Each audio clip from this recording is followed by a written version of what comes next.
The next session is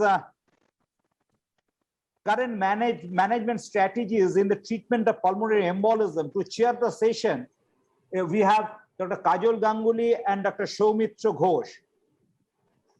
And to speak on this subject, we have Dr. Dipankar Ghosh Dastidar. Dipankar, please start sharing your screen.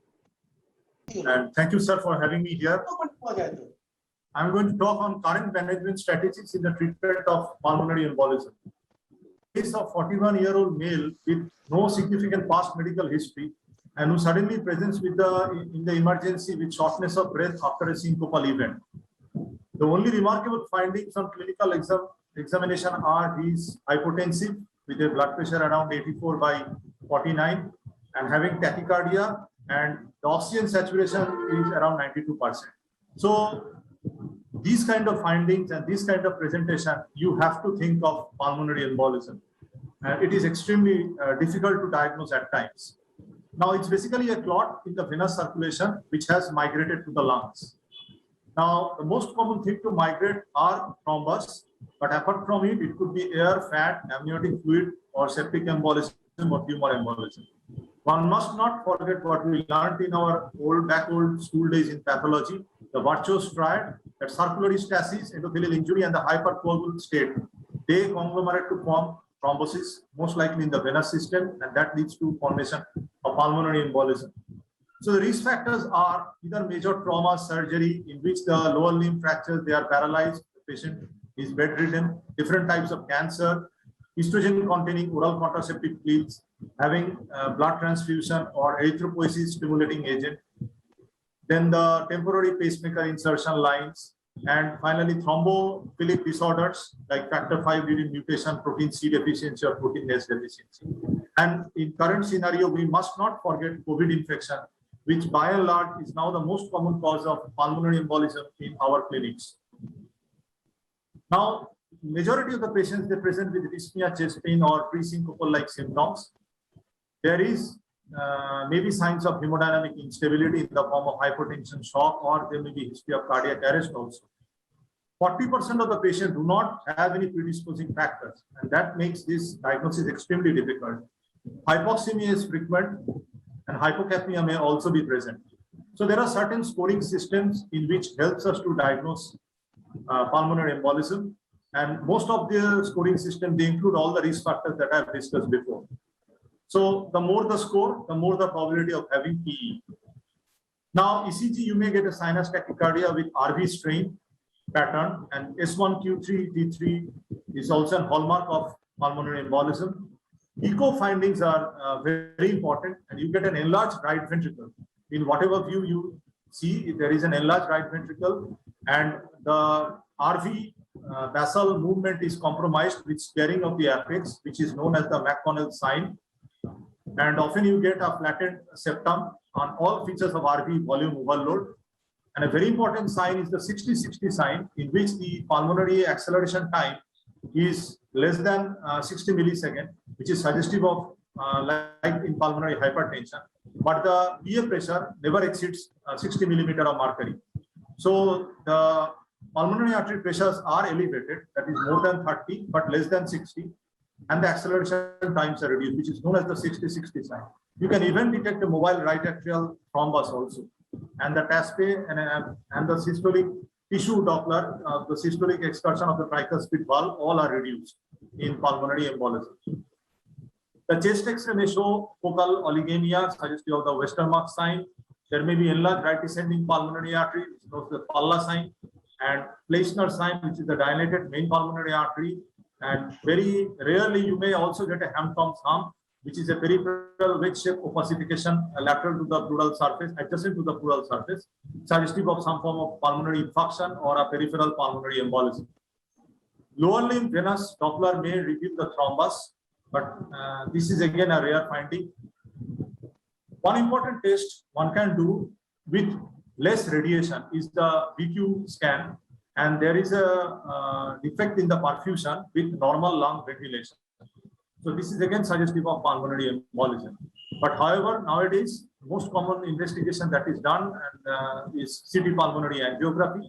You can straight away go for a CT pulmonary angiography, and it will demonstrate the thrombus in the major vessels or also in the subsegmental vessels.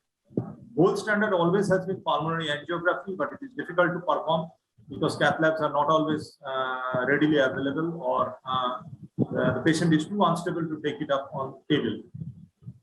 Now, one important point is that both CT pulmonary angiography as well as the pulmonary angiography, they come at a cost of high radiation exposure, which is sometimes maybe detrimental in pregnant patients or in young female patients. So a VQ scan offers the advantage that it can also detect pulmonary embolism with much less radiation.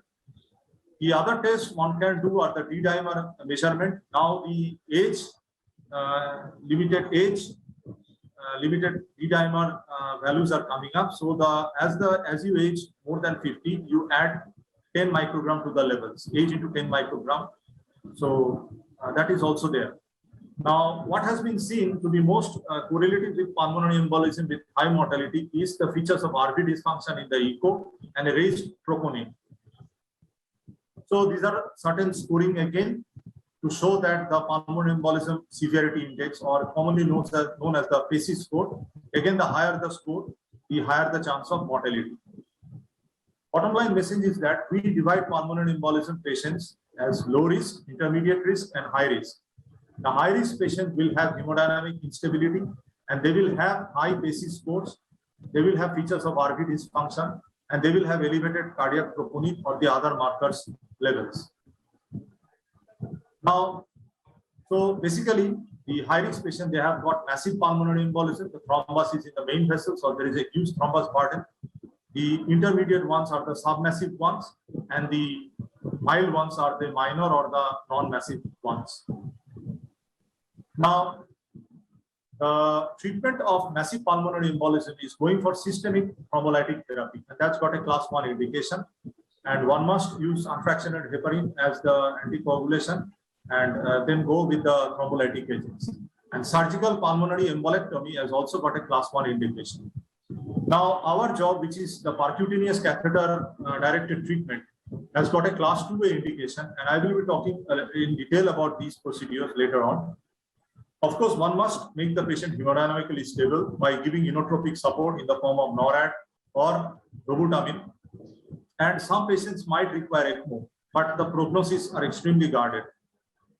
Now, the recommendations again, for the other types or the intermediate types of pulmonary embolism is that you go for low molecular weight heparin, that is anticoagulation preferentially by low molecular weight heparin, which is class 1 indication. Also, you can use fondaparinux, and you can also straight away start with the oral anticoagulation in the form of NOAC, which has also got a class 1 indication.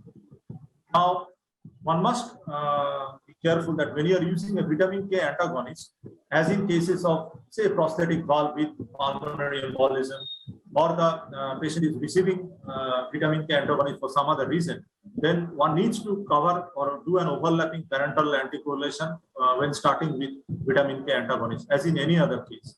Now, NOACs are not recommended in patients with severe renal impairment or during pregnancy and lactation, and in patients like who require a lot of high dose anticoagulation, like in APLA or valvular heart disease. In these kind of conditions, NOACs are contraindicated. Now, for submassive, of course, one can, if the low molecular weight heparins fail to improve the patient hemodynamically, then one may go for rescue thrombolytic therapy, which has got a class 1 indication. Now, as an alternative to rescue thrombolytic therapy, surgical embolectomy or catheter-directed treatment can also be taken up, which has got a 2A indication. Now, one does not recommend, and this I should be very clear about it, that one should not do thrombolysis in intermediate group or in mild pulmonary embolism. That's a class 3 indication. So the volume status should also be taken care of, and the inotropic supports, like I discussed before. Now, among the low molecular weight heparins, the most common agents that we use is enoxaparin, and it has got a twice daily dosage. Fondaparinux can also be used, and the dosage varies with the body weight. Among the thrombolytic agent, we commonly use streptokinase. The dosage is 2.5 lakh unit loading dose over 30 minutes, followed by 1 lakh unit. over 12 to 24 hours. There can also be an accelerated regimen like using the 1.5 million international units over 2 hours.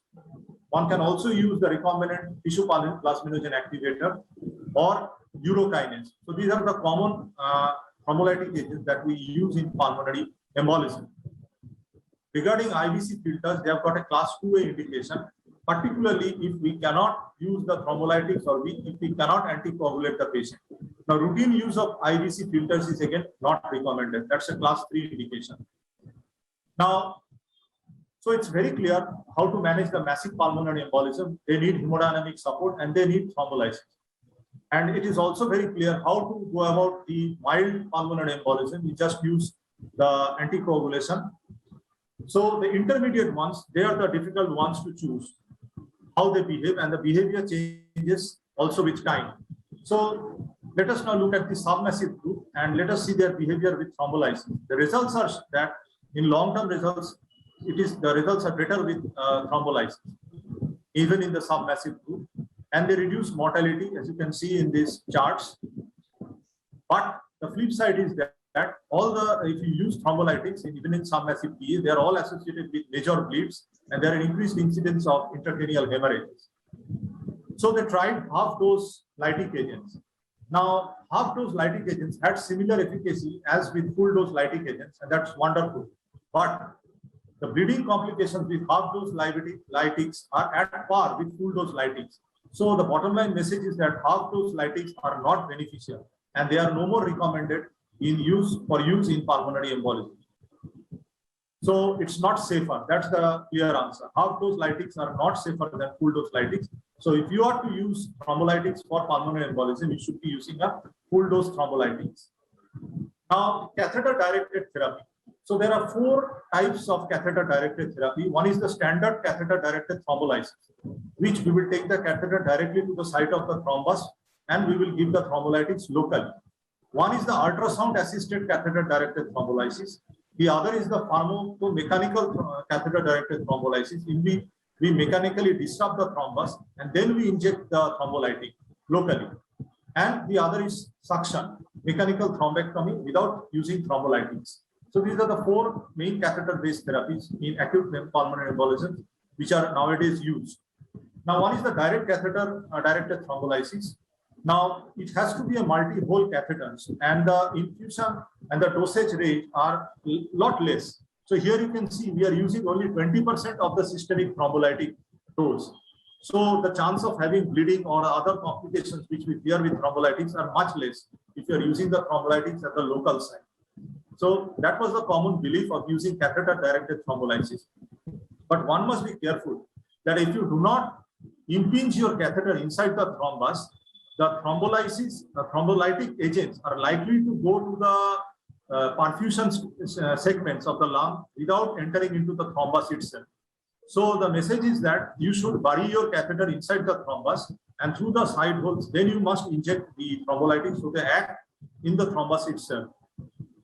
Now, thrombolytics has shown to decrease pulmonary artery pressure, and there is improvement in the RV-LV ratio.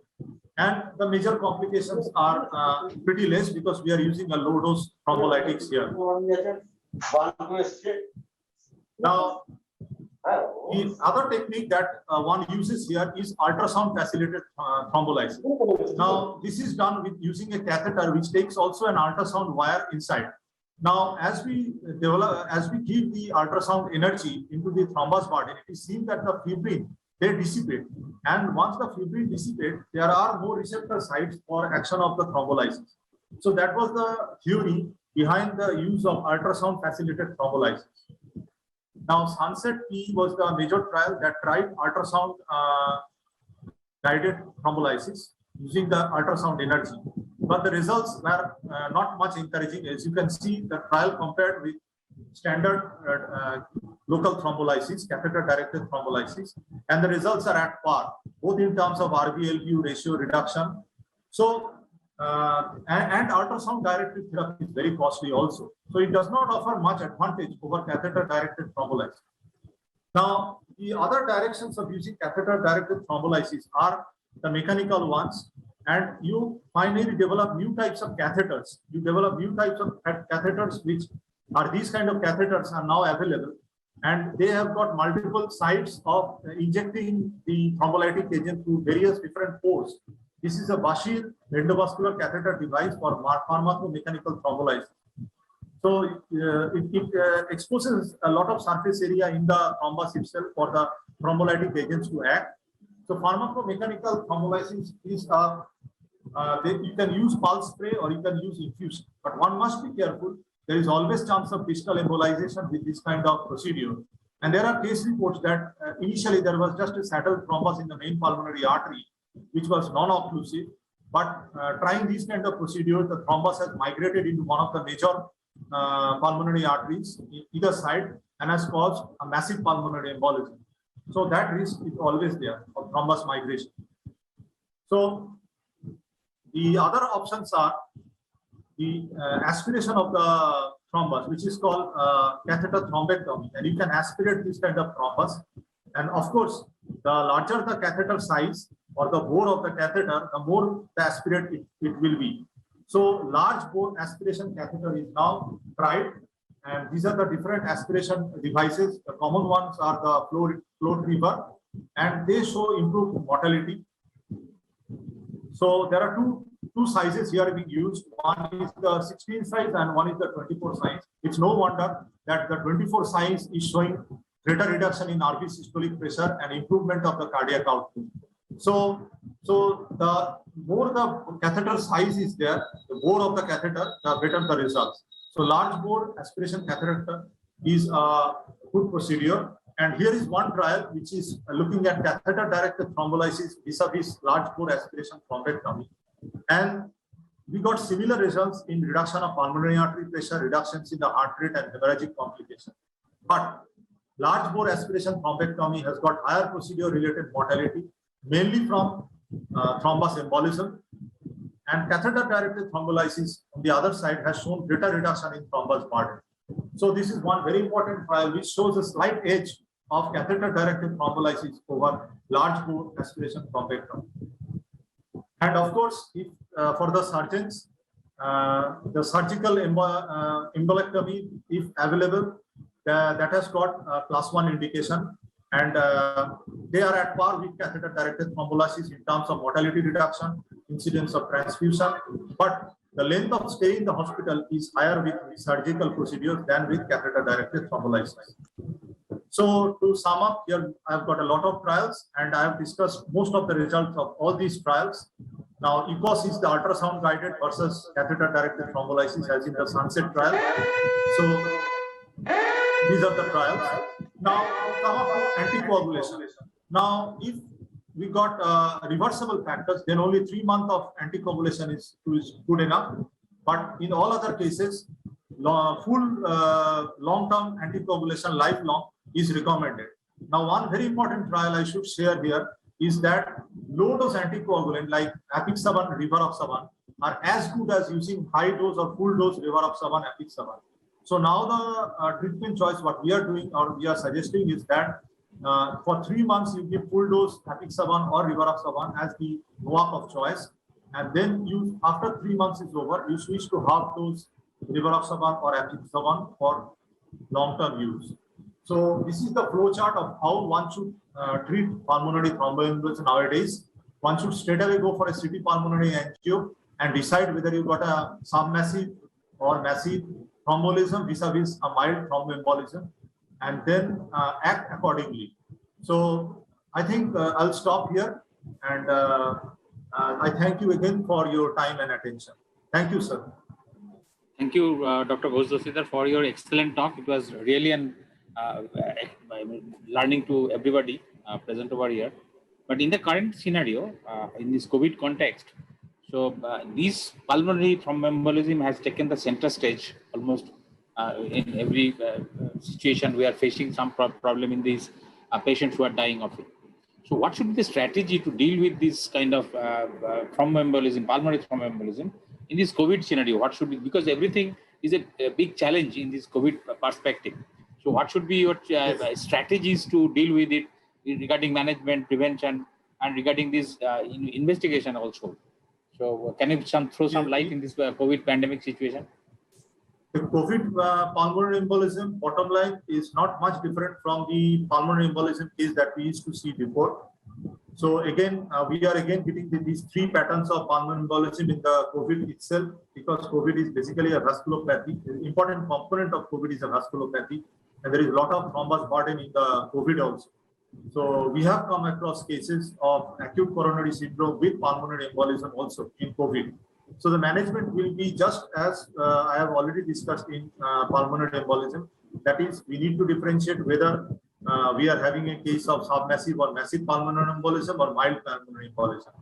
Again, one has to decide, but most patients we are tackling with low molecular weight agents, and one must do everything to make the patient hemodynamically stable. So there are a lot of COVID patients who are now on ECMO support or who require ventilatory support. So basically the management remains same, like we discussed, and long-term NOACs are recommended for follow-up. The NOACs of choice are again rivaroxaban and apixaban, because these are the two NOACs with which that there are a lot of trials in pulmonary thromboembolism. Recommended. Right, sir. Okay. Thank you. Professor Ganguly, would you want to make any comment? Thank you, Dr. Ghosh Dastidar, for a beautiful deliberation.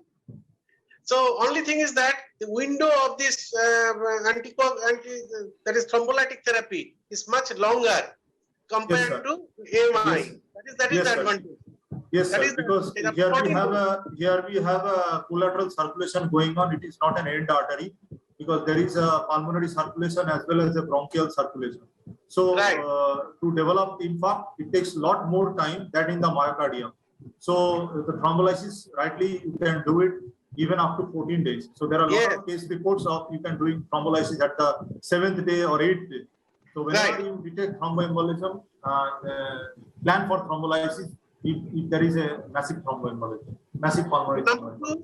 Number two, we have got a special catheter nowadays for this catheter-directed thrombolysis in pulmonary embolism. Right, sir. We have discussed all those things. There are lot new gadgets are coming up, but in our day-to-day practice in our hospital, the most common thing one can use is the pigtail catheter. If they can take it up to the main pulmonary artery and do some rotation with the pigtail, that can churn up the thrombus, and you can infuse the thrombolytic agents locally also. Yes. So that is cheap, and that can serve the purpose of these kind of very costly gadgets, which are also not readily available. And if aspiration catheters are not available, one may use guide cath, a large 7 French or 8 French guide cath. You can easily take it up into the pulmonary artery and aspirate as much as possible. Right. The next point which I want to highlight is that we have touched most of the points which are essential for the diagnosis. But main thing is the suspicion. When a patient comes, as you have rightly pointed out in first case, suspicion is the first. There is always confusion with acute coronary syndrome. The presentation is almost similar. Presentation is almost similar. The troponin may be elevated. People may be thinking that patient has got an RVMI, and we may miss altogether. We may miss pulmonary embolism if one fails to detect the subtle signs of pulmonary thromboembolism in the echo, like McConnell sign or the 60-60 sign. And then again, these are not always 100% present also. Right. Those things come later on.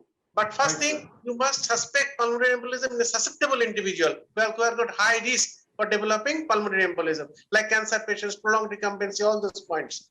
So, and take immediate action in massive and submassive pulmonary embolism, so that you can revive the patient. One question is there in the chat box: what to do if the patient is too unstable to shift for CTPA and your suspicion is high? Right, sir. That is why I stress so much on the echo. I stress so much on the echo. One must have his suspicion on echo itself. So the main confusion is whether you are dealing with RVMI or you are dealing with there is a pulmonary embolism, because both have got RV movement is RV movements are free wall movement is compromised in both the cases. So if there is, as sir said, there are predisposing factors and the high clinical index of suspicion, then you must start treatment with anticoagulation. And once you are sure with the diagnosis, then and then only you should try thrombolytics. And again, the Thank window period is very large. So once you stabilize, you can always see the patient next day to the for CT pulmonary. There's no hurry. Thank So, you, thank Dipankar. you. Thank you very much. Thank you, Dr. Ghosh Dastidar, I for think- this Thank you, beautiful sir. session.